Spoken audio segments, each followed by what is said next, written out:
سے ہوئے نہیں لیکن دل کی زبان سے ضرور ہوئے ہوتے ہوں گے، اور وہ یہی کہتے ہوں گے جو امام اہل سنت نے جب اپنے دوسرے سفر حج کے موقع پر کہا تھا، شکر خدا کہ آج گھڑی اس سفر کی ہے جس پر نثار جان فلاح و ظفر کی ہے، جس پر نثار جان فلاح و ظفر کی ہے۔ اور امام احمد رضا نے 2 حج کیے تھے، پہلا سفر 23 سال کی عمر میں کڑیے جوانی کے وقت میں کیا تھا والد ماجد کے ساتھ 1295 ہجری میں، اور دوسرا آپ نے حج کیا تھا 1323 ہجری میں۔ 1323 ہجری میں آپ کا جو سفر حج تھا 56 سال کی عمر تھی، لیکن یہ سفر حج غیر یقینی، غیر متوقع، غیر ارادی تھا، کیونکہ آپ کا وہاں جانے کا ارادہ نہیں تھا، بلکہ اپنے بیٹے، بڑے بیٹے مولانا حامد رضا خان جن کو حجت الاسلام کہا جاتا ہے، اور اپنے چھوٹے بھائی مولانا محمد رضا کو چھوڑنے کے لیے لکھنؤ تشریف لے گئے تھے۔ جب امام احمد رضا بریلوی لکھنؤ پہنچے، واپس جب بات آتے ہیں اور دل میں ایک جو ہے اضطراب کسی کیفیت تاری ہو جاتی ہے، پریشان ہو جاتے ہیں، گھر پہ آتے ہیں اور رخت سفر باندھتے ہیں، یہ کہنے پر مجبور ہو جاتے ہیں کہ جان و دل ہوش و خرد سب تو مدینہ پہنچے، تم نہیں چلتے رضا سارا تو سامان گیا، تم نہیں چلتے رضا سارا تو سامان گیا۔ امام احمد رضا لکھنؤ سے بریلی تشریف لاتے ہیں، دوسرے سفر حج کا موقع ہے، کوئی ارادہ نہیں تھا،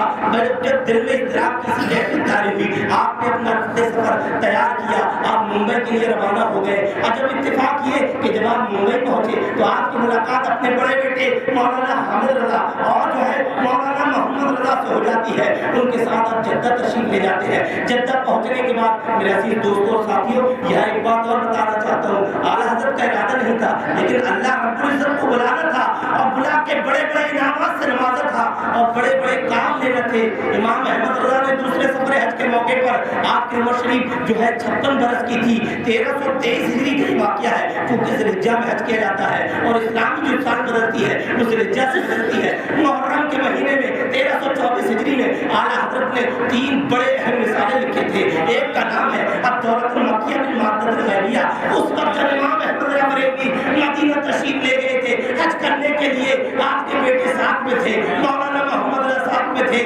منکرین علم غیب آپ کے سامنے آ گئے، اعتراضات و الزامات قائم کرنے لگے، حضور کے جو ہے علم غیب پر گفت و شنید کرنے لگے، گفتگو کرنے لگے۔ امام احمد رضا نے اس وقت بڑا فقیہانہ انداز میں، بڑا جو ہے محققانہ انداز میں، بڑا فضیلت، بڑا فاضلانہ انداز میں ایک رسالہ لکھا جس کا نام ہے الدولۃ المکیہ بالمادۃ الغیبیہ۔ اس کو 2 حصے میں منقسم کیا، ایک حصے میں جو علم غیب کا انکار کرتے تھے ان کا رد کیا، دوسرے حصے میں 3-4 سوالوں کے جوابات دیے۔ 3 سوال تو مولانا سلامت اللہ رامپوری کا ایک رسالہ ہے جس کا نام ہے اعلام الازکیہ۔ اعلام الازکیہ پر 3 سوالات، 3 اعتراضات کیے گئے تھے، اعلیٰ حضرت نے اس کا جواب دیا۔ اور جو ہے شیخ عبدالحق محدث دہلوی کے مدارج النبوہ کے فتوے پر ایک اعتراض تھا، اعلیٰ حضرت نے اس کا جواب دیا۔ الدولۃ المکیہ بالمادۃ الغیبیہ نے تحریر فرمائی تھی، اور اعلیٰ حضرت نے اسی سفر حج کے موقع پر ایک اہم رسالہ لکھا تھا کرنسی نوٹ کے تعلق سے۔ اس وقت اعلیٰ حضرت کی بارگاہ میں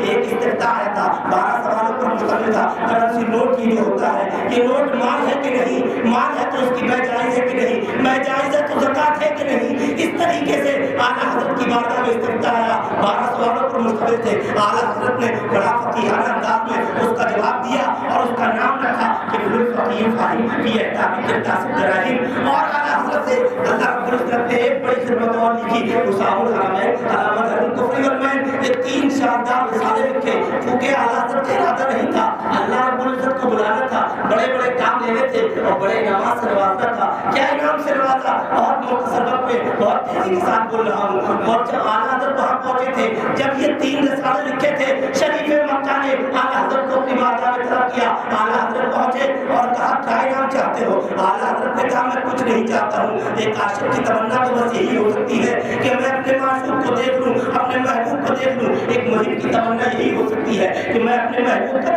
میں اپنے محبوب کی زیارت کر لوں۔ اعلیٰ حضرت نے خواب میں تو رسول اللہ کو کئی مرتبہ دیکھا، لیکن آج دل میں یہ تمنا لے کے اس بارگاہ میں حاضر ہے۔ شریف مکہ سے کہتے ہیں میری خواہش یہ ہے، میری آرزو یہ ہے کہ میں جو ہے رسول اللہ کے روضے انور کے اندر داخل ہو جاؤں۔ جو ہے تالا کھولا گیا، اعلیٰ حضرت کو داخل کیا گیا، مواجہ شریف کے سامنے ہے، کثرت سے درود پڑھ رہے ہیں، دل میں تمنا یہ ہے یا رسول اللہ ابھی تک تو آپ کو خواب میں دیکھا تھا، آج ماتھے کی نگاہوں سے دکھا دیجئے۔ ایک دن ہو گیا، گزر گیا، آج حضرت واپس تشریف لے آئے، دوسرا دن آتا ہے، مواجہ شریف کے سامنے ہے، کثرت سے دھوپ پڑ رہی ہے، دل میں یہی خواہش ہے، دل میں یہی آرزو ہے۔ پہلے دن جب واپس آئے تھے ایک کلام لکھا تھا، جو سوئے لالازار پھرتے ہیں، تیرے دل میں باہر پھرتے ہیں، مکہ میں اپنی عاجزی کا اظہار کرتے ہیں اور کہتے ہیں کوئی کیوں پوچھے تیری بات رضا، اس سے کتے ہزار کرتے ہیں۔ جب اگلا دن آتا ہے، مواجہ شریف کے سامنے ہے، کثرت سے دھوپ پڑ رہی ہے، رسول اللہ کی زیارت ہو جاتی ہے،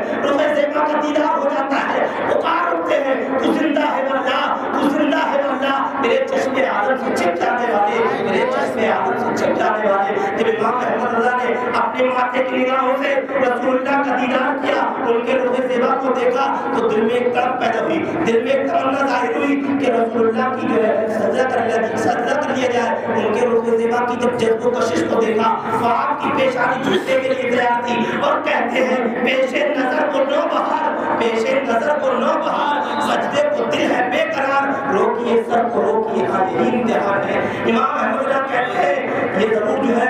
دل تو چاہتا ہے کہ سجدہ کروں، لیکن مسئلہ شرعی یہ ہے غیر اللہ کو سجدہ کرنا حرام ہے، جائز نہیں ہے۔ اور کہتے ہیں احمد رضا تم نے ہی تو رسالہ لکھا تھا سجدہ تعظیمی کی حرمت پر، السجدۃ الزکیہ من تحریم سجود التحیہ، سجدہ تعظیمی حرام ہے۔ تو امام احمد رضا کہتے ہیں اپنے دل میں اے شوق کے دل، اے شوق کے دل، یہ سجدہ کر ان کو روا نہیں، اچھا وہ سجدہ کیجیے کہ سر کو خبر نہ ہو، اچھا وہ سجدہ کیجیے کہ سر کو خبر نہ ہو۔ میرے عزیز دوستوں ساتھیوں، مدینہ منورہ کے حوالے سے بہت کچھ بیان کیا جاتا ہے، تو بتانے کا مقصد یہ ہے کہ ایک عاشق اس بارگاہ میں جاتا ہے، ایک محب اس بارگاہ میں جاتا ہے تو شکریہ کرتا ہے، اہل زبان اپنے زبان سے کرتے ہیں، اہل قلم اپنے قلم سے کرتے ہیں۔ اعلیٰ حضرت بہت بڑے کرم، اعلیٰ حضرت اہل زبان بھی تھے، اہل قلم بھی تھے، تو انہوں نے الفاظ میں کیا شکر خدا کے آج بھری اس سفر کی ہے جس پر نثار جان فلاح و سفر کی ہے۔ دوسرے سفر حج کے موقع پر بڑی طبیعت تھی